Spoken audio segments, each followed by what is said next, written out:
The US election campaign is heating up and the airwaves are being filled with campaign ads. It's not always obvious, though, who is behind campaign ads, like, for instance, this one. That's why non-partisan, non-profit group the SunlightFoundation has decided to create the Ad Hawk. It's a smartphone app that uses the same kind of audio fingerprinting technology as music ID services like, for instance, Shazam or SoundHound. To use it, all you need to do is record a snippet of the ad on your phone and then wait for a match. Ad Hoc will tell you who paid for it and give you the full background information on the candidate or political group that did so. Tom Lee is the director of Sunlight Labs, part of the Sunlight Foundation, and he joins us now live from Washington, D.C. This is a very interesting application, Tom. First of all, how long did it take to develop it?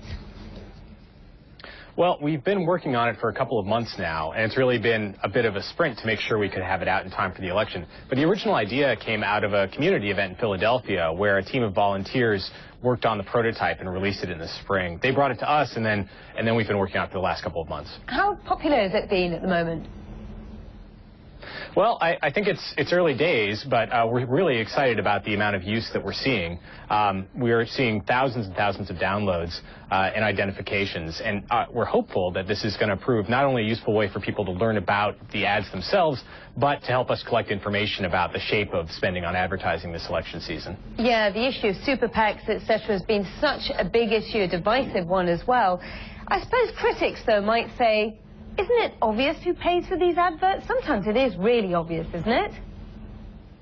Sometimes it is, and particularly when you're talking about the presidential campaigns, often it's clear who's paying for what. But Todd Akin, who of course has been in the news recently, is actually a pretty good example of a situation where it isn't always obvious. Some people think that he became the Republican candidate in this race in part because Senator McCaskill ran ads supposedly against him, but using a lot of language that actually was kind of flattering to him, talking about his pro-family agenda in scary tones and how he's the true conservative choice, which a lot of voters, of course, find appealing. So sometimes it isn't clear exactly what the motivations are behind this. And in other cases, it's just very, very easy for these groups to set up their legal status and then disappear virtually overnight. We're able to do not only aggregation of the data that's available about these entities, but also original reporting, and we think we can provide a really good accounting of who's pulling the strings. But how effective is it and how accurate is it? Because obviously, as you were just highlighting before, many times there's many layers of people involved, and it is very opaque to try and get to the person who actually funded that advert. And there's a lot of money on the table.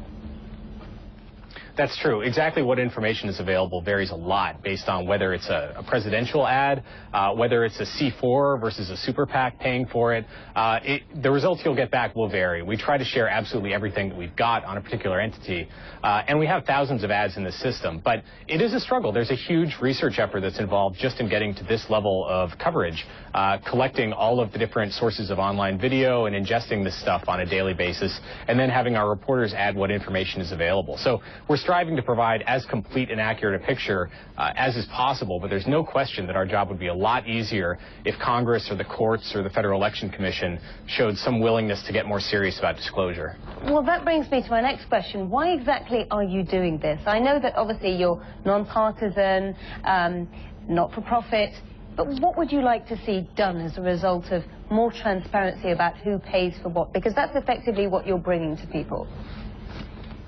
Right. I think the first goal here is to make sure that voters are aware of who's trying to influence their choice this fall. But more broadly, we hope that this will spur a conversation about what kinds of disclosures are made and what we expect from our campaigns and candidates when it comes to talking about who's giving them large amounts of money to get into office. These patterns of influence are subtle. It's never, a cartoon bag of cash with a dollar sign on it being handed over in a quid pro quo. But the patterns of influence are real, and they have a negative effect on our system. So we want to share what information is available and hopefully draw attention to the overall problem. Well put in a very erudite manner. Thanks so much, Tom Lee, there joining us from Washington, D.C. from the SunlightFoundation.